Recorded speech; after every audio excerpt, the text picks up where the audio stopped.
విశ్వ మానవ కళ్యాణం కోసం ఈ నెల 3న పుష్య పౌర్ణమి ఆరుద్ర నక్షత్రం సందర్భంగా పిఠాపురం మండలం పి దొంతమూరులో అతి ప్రాచీనమైన శక్తివంతమైన శ్రీ రాజరాజేశ్వరి సమేత నీలకంఠేశ్వర స్వామి వారి ఆలయంలో లక్షపత్రి పూజ రుద్ర హోమం కార్యక్రమాలు కుంటముక్కల కిరణ్ ఆధ్వర్యంలో ఘనంగా నిర్వహించనున్నట్లు ఆ గ్రామ ప్రముఖులు కుంటముక్కల అబ్బు తెలిపారు. పిఠాపురంలో ఆయన మీడియాతో మాట్లాడుతూ కార్యక్రమానికి కాశీ నుండి తిరుపతి నుండి పండితులు రానున్నారని భక్తులందరూ పాల్గొని జయప్రదం చేయాలని కోరారు. ఎన్ని తరాల నుంచో ఎవరో ఊహించిన విధంగా చాలా కాలం నుంచి ఉంటే కొంతమంది ఊళ్ళో గ్రామంలో నివసించేవారు తీసుకొచ్చి గట్టు మీద పెట్టి పాక వేశారు.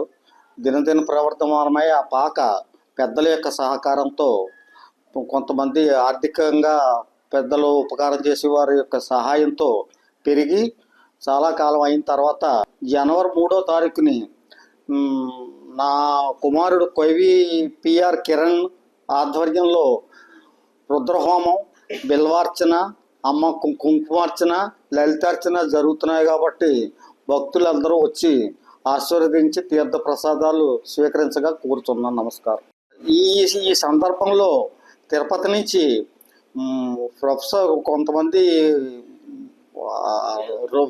ఘనాపాటీలు ఒక 5గురు, వారణాసి కాశీ నుంచి 2 మహాపండితులు కూడా ఈ కార్యక్రమానికి రావడం జరుగుతుంది.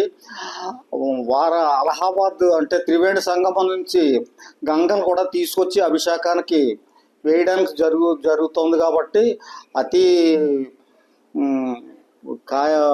మహామాన్వికుడైనటువంటి ఆ శివుణ్ణి దర్శించుకుని ప్రసాదం స్వీకరించి మీకు భక్తులందరూ రావాల్సిందిగా కోరుచున్నాను.